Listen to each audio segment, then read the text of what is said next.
When my aunt came to our hometown, everything changed. It wasn't immediate, but there was something off. The way she walked, the air around her, it all felt wrong, like a shadow looming where no light could shine. I felt it the first time she passed me. A chill crept up my spine, icy fingers gripping at my very soul. And I wasn't the only one who noticed.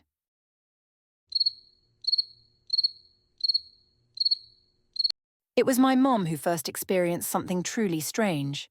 One night she woke up to the sound of shuffling feet. Rubbing her eyes, she saw my aunt walking down the hallway toward the washroom. Something about the way she moved. It was almost mechanical, like her body wasn't her own.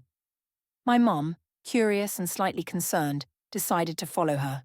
But what she found made her blood run cold. My aunt had gone into the washroom, but she never came out. My mum waited, minutes ticking by, her heart racing with every passing second. Finally, she mustered the courage to knock. No answer. She opened the door slowly, and it was empty. No sign of her anywhere. My mum couldn't explain it, and she didn't dare tell anyone. But I could see the fear in her eyes the next morning.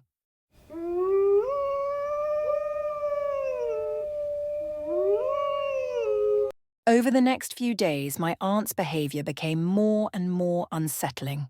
She would eat, no, devour, food like she hadn't eaten in weeks.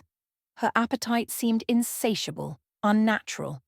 And then she began to talk about my grandfather. "He's waiting for your grandmother," she would say, her voice devoid of any emotion. "He calls her every night. He stands near her bed."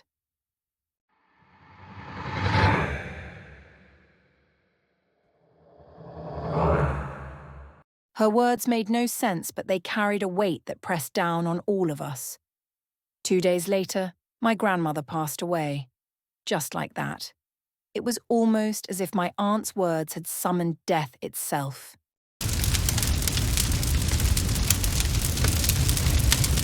After the funeral, I found myself sleeping next to my aunt. I don't know why. I guess part of me thought staying close to her might help me understand what was happening. But that night, oh, that night, I wish I had stayed far away.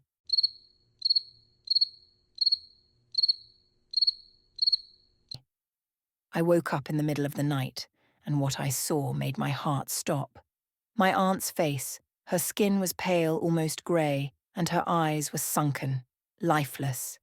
She looked like a corpse lying next to me. I couldn't move, couldn't breathe. All I could do was stare, my body frozen in fear. The air around her was ice cold, and I could feel her presence suffocating me. I barely made it through that night. The next morning, my mum scolded me. She told me to stay away from my aunt, but she wouldn't tell me why. Her face was pale, her voice trembling. It was as if she knew something she couldn't bring herself to say.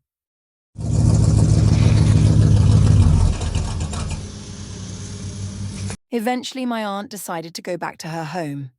And just like that, everything returned to normal. The air felt lighter, the house felt like ours again, and the shadows that had lingered seemed to fade away. But even now, I can't shake the feeling that it wasn't just a coincidence. Something about her wasn't right. Something about her wasn't human. I still don't know what happened while she was here. Was it her? Or something that came with her? All I know is that the chills I felt, the fear that gripped me, it wasn't just my imagination. And sometimes late at night, I still hear her voice in my dreams, whispering, calling, waiting.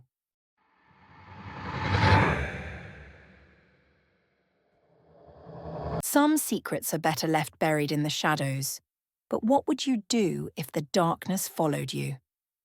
If we reach 500 subscribers, we'll bring you a bone-chilling tale of one of the most infamous haunted objects in history, Robert the Doll.